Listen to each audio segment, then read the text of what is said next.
So watching this last night was quite the informational watch. I wasn't expecting quite what I saw, but it is fantastic. It is different. How did you first decide you wanted to tell this story? Yeah, so my name's Erin. I'm the producer of the project, and this is David, writer, producer, and director. So we found a short video online of Barry telling a little bit about his story. And the more we researched and learned about Barry, we realized that no one had told this story. And we were surprised that, there hasn't been a narrative version where Woody Harrelson or Matthew McConaughey plays him. So we just kind of digged into the research and found that it would really fit a documentary. Mhm. It seems like it'd be a difficult thing to make this, especially with Barry not being too available due to his circumstances. How difficult was it to get his side of the story, and what were some of the obstacles in having all this come together? I mean, there were a lot of obstacles along the way, and hence why it took, the good part of 6 years to put together. Wow. There were subjects all over the world. Barry himself was in exile at the time in the Philippines. And so we initially did film with him. We brought him over to Australia for sort of like the hero interview, and that became the basis for everything else that we did after that. But in total, we must have done close to 30 interviews, as well as Barry had this enormous library of personal archive that he was able to get to us. So there was something like 300 hours of archive, which Erin mostly had to go through multiple times to help sort of piece together the story, as well as just the enormous amount of work there was in the research, because he's such a fascinating person that has lived many lives. And we try and touch on as many of those things as possible within the documentary. But obviously, there are time limits, in a film, and you want to really keep it on the train of, this one guy's, sort of war, I would say, with the war on drugs. Definitely. Going with that, his battle against a lot of injustice led him down a very dangerous path. Was there ever any hesitation in the way you would tell this story, knowing all the dangers that he put himself through in order to bring this to light? Yeah, I mean, we very much see ourselves as objective observers, Hmm. to the situation, both in terms of Barry's story and Barry's angle on it, but also, the other subjects who have a very different side of the story as well. And, as documentarians, it's our job to kind of, remain impartial and to really let everybody tell their story the best way they can, and, find the drama between, some of their kind of, clashing opinions, as well as the drive of the story itself. Uh, some of these interviews seem kind of hostile.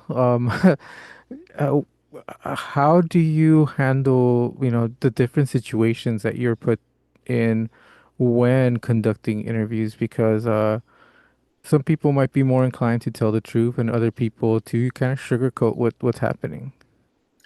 For sure. Yeah. I mean, both of us, we're super conscious of the way that we deal with our subjects as well. So David and I would meet our subjects before, kind of talk with them through the process, make sure they're comfortable with what's going on. We'd take them out to dinner, ask them questions as well. So really just having an open communication was super important to the two of us, and making sure that everyone was okay with telling their side of the story.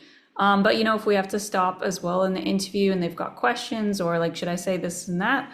We're totally open, and we want them to feel comfortable throughout the whole process.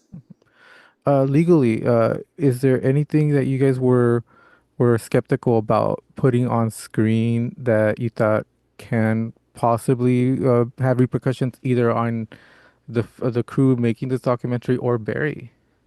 Yeah, I mean, that's a great question. Hence why we had, a lot of, lawyers give advice along the way, but we also made sure that everything that we were going to put in the documentary, obviously, there's a lot of accusations that get made along the way, and we really had to make sure that everything wasn't just a person's opinion Mhm. of the story, but was really backed up by evidence and fact.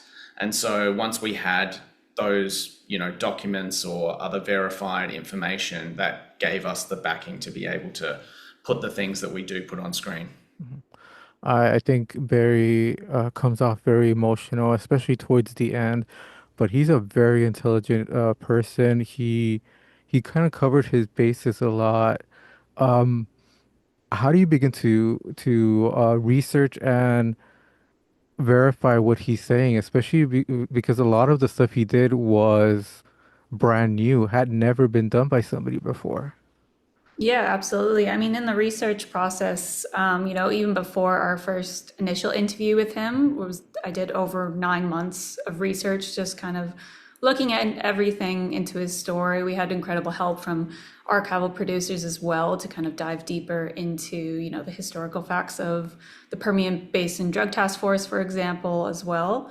But we are also incredibly lucky that Barry provided us with tremendous amount of his own personal archive, which very much kind of shows exactly the evidence right in front of us. So it's kind of hard to deny those facts as well. So it was a combination of, using traditional sources and kind of doing that research as well as utilizing the archive and access that we had for the documentary.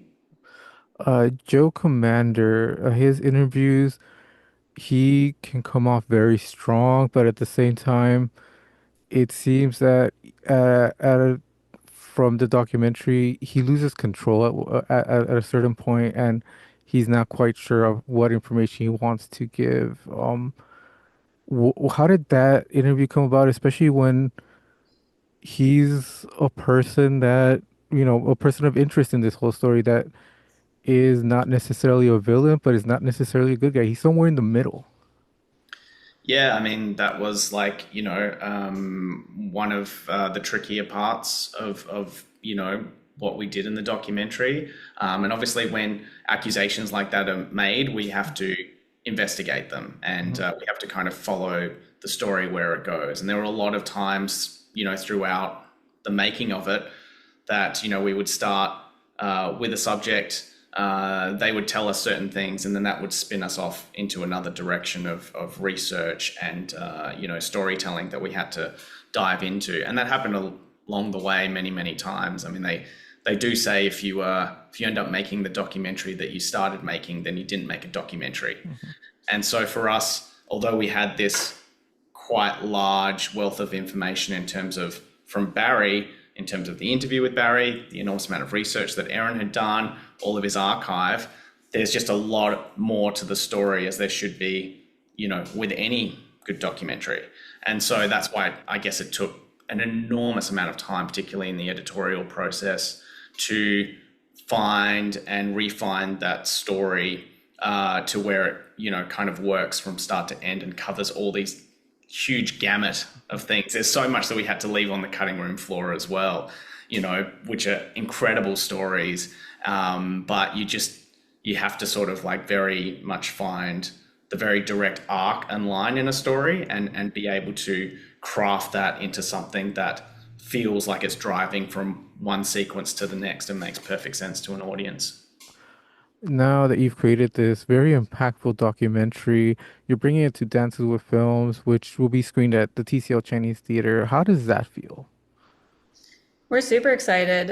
We've got, a great network and friends that are also going to be there. So we're excited to celebrate it with friends, family, and industry alike. But yeah, we're super excited for the festival, and it's our first time there. So Yeah, I've never been into the Chinese theater, but obviously, like it's a very kind of famous cinema that has hosted many huge Hollywood premieres over the years. So I think it's like a great way to also bring Barry has returned from the Philippines for the first time in 13 years, and he hasn't seen the film as well. So this will be the first time that he sees it. yeah, that's probably a big part of the screening that's going to happen on Friday as well. Yeah, this is Barry's return to the US. So that's a whole nother can of worms that we're kind of working with him as well.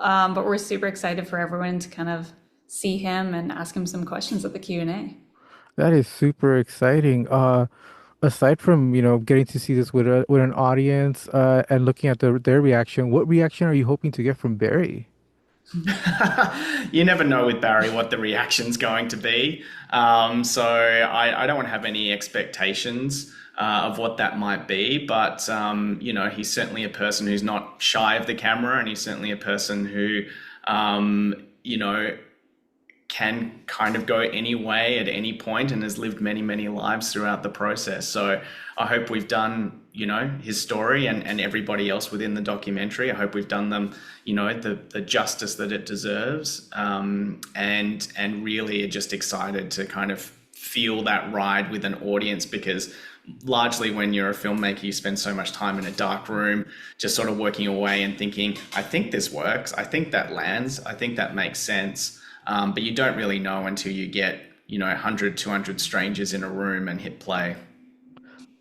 With so much left on the cutting room floor, is there a possibility to get more information in a separate documentary, or is there any plans to continue on in a series with this? Yeah, I mean, yeah, absolutely. It was originally actually conceived as a series. So we do actually have both a series edit version of it and a feature version of it. And so we're screening the feature version, along this festival run. But hopefully, the right buyer comes along and people will get to see both versions of it, because, yeah, there is absolutely a lot more story to dive into. Awesome. Well, congratulations with this. It is fascinating. It's entertaining. It's suspenseful. It's emotional. It's everything that you really want a documentary to be. So, congratulations and thank you very much for your time. Thank you Thank very you. much. Really appreciate Appreciate it. it.